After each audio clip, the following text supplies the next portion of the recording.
ഏതൊരു മത്സര പരീക്ഷയ്ക്ക് അപ്ലൈ ചെയ്യുമ്പോഴും നമുക്ക് ഒരുപോലെ സന്തോഷവും ദുഃഖവും വരുന്ന സമയം എപ്പോഴാണ്? അതിന്റെ ഡേറ്റ് വരുമ്പോഴാണ്. സന്തോഷം എന്താ? എനിക്കൊരു ജോലി കിട്ടാനുള്ള ഒരു വകുപ്പായിട്ടുണ്ട്, ഞാൻ എന്തൊക്കെയൊക്കെയോ നോക്കിയിട്ടുണ്ട്. ദുഃഖം എന്താ? ഇനി കുറച്ച് ദിവസമേ ഉള്ളൂ എന്നുള്ളതിൽ. നിങ്ങളുടെ സന്തോഷം കൂട്ടാൻ വേണ്ടിയിട്ട് ഞാൻ കുറച്ചുകൂടെ കണക്കുകൾ പറഞ്ഞുതരാം, നിങ്ങൾ കുറച്ചുകൂടെ മോട്ടിവേറ്റഡ് ആവാൻ വേണ്ടിയിട്ട്. ഫോർ എക്സാമ്പിൾ, മിക്കവാറും എല്ലാ സോണിലും ഒരുപോലെയാണ്, എന്നാലും ഫോർ എക്സാമ്പിൾ നിങ്ങൾ വിചാരിക്കുക നിങ്ങൾ ചെന്നൈ സോണിലാണ് അപ്ലൈ ചെയ്തതെന്ന്. ഏകദേശം 3,42,423 അപ്ലൈ ചെയ്തിട്ടുള്ളത്.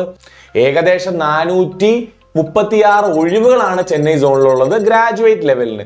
അതായത് ഏകദേശം 780ഓളം പേരാണ് ഒരു ഒഴിവിലേക്ക് മത്സരിക്കുന്നത്, അല്ലെ? അത്രയും കൂടുതൽ ആൾക്കാരാണോ? അപ്പൊ എനിക്ക് കിട്ടുമോ എന്ന ചോദ്യത്തിന് ഞാൻ പറഞ്ഞുതരാം ഒരു ഉത്തരം. CBT 1 അല്ലേ നമ്മുടെ ഇപ്പോഴത്തെ ലക്ഷ്യം, എന്നിട്ട് ചിലപ്പോൾ 1-2 മാസം കൂടി കിട്ടില്ലേ, അപ്പോഴല്ലേ CBT 2. തൽക്കാലം CBT 1 മാത്രം കരുതുമ്പോൾ നിങ്ങൾ മനസ്സിലാക്കേണ്ടത് എന്താ? CBT 1ൽ നിന്ന് CBT 2ലേക്ക് എടുക്കുന്ന എത്ര ഇരട്ടി ആൾക്കാരെയാ? 20 ഇരട്ടി ആൾക്കാരെയാണ്. അങ്ങനെയാണെങ്കിൽ ഈ 780ൽ പരം എന്നുള്ളത് നേരെ താഴോട്ട് വന്ന് ഏകദേശം 39-40 എന്നുള്ള രീതിയിലേക്ക് എത്തും. 20:2 എന്നുള്ള റേഷ്യോയിൽ വരുമ്പോൾ, അതായത് 40 പേരാണ് ഒരു പോസ്റ്റിലേക്ക് മത്സരിക്കുക. നിങ്ങളല്ലാതെ ഒരു 39 പേരും കൂടെ ഉണ്ടാവും.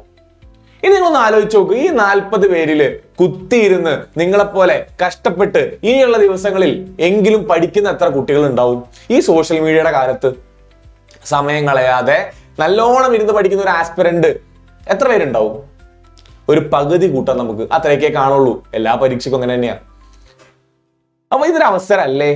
എന്നാൽ ഇതൊരു അവസരമാണ്. ഈ 20 പേരിൽ ഒരാളാവുക, അല്ലെങ്കിൽ 40 പേരിൽ ഒരാളാവുക എന്നുള്ളൊരു അവസരം കളയാതിരിക്കുക. അത് മിക്കവാറും എല്ലാ സോണിലും അങ്ങനെയാണ്. ഏകദേശം 53 ലക്ഷത്തോളം ആൾക്കാരാണ് NTPC ഗ്രാജുവേറ്റ് ലെവൽ അപ്ലൈ ചെയ്തിട്ടുള്ളത്. ഏകദേശം 8000 ഒഴിവുകളുള്ളത്. അവിടെ നമ്മൾ ഈ സെയിം ഇക്വേഷൻ ഇട്ടാലും ഏകദേശം 40 എന്നുള്ള ലെവലിലേക്ക് കാര്യങ്ങൾ എത്തിച്ചേരും. അതായത് ഒരു ഒഴിവിലേക്ക് 40 പേര്.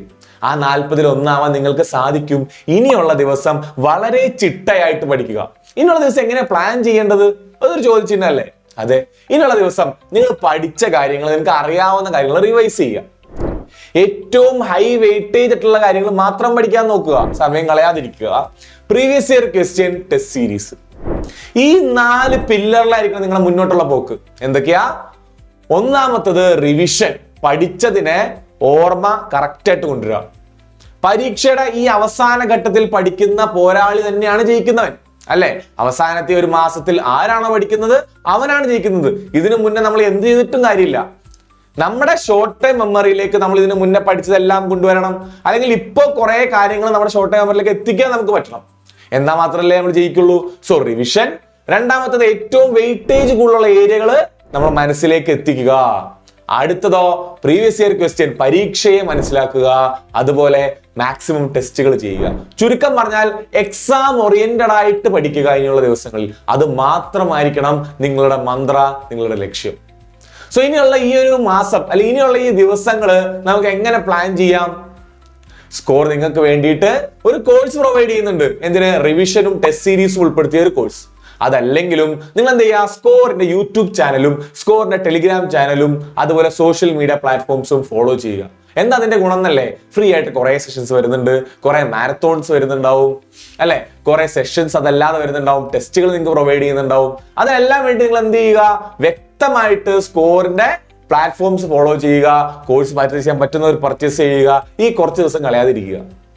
ആ ദുഃഖത്തിൽ നിങ്ങളെ കൈപിടിക്കാൻ വേണ്ടി, അല്ലെങ്കിൽ ഇനിയുള്ള സമയത്ത് നിങ്ങൾ കറക്റ്റ് ആയിട്ട് പ്രാക്ടീസ് ചെയ്യാൻ വേണ്ടി സ്കോർ നിങ്ങളുടെ കൂടെയുണ്ട്. ഈ 40ൽ ഒരാളാവാൻ നിങ്ങൾക്ക് പറ്റുമോ? പറ്റും. എന്നിട്ട് CBT 2നല്ലേ, നമുക്ക് അപ്പൊ അടുത്ത പ്ലാൻ കൊണ്ടുവരാം. നമുക്ക് അപ്പൊ ഒന്നുകൂടി ഇരുന്ന് പഠിക്കാം. ഈ അവസരം കളയാതിരിക്കുക.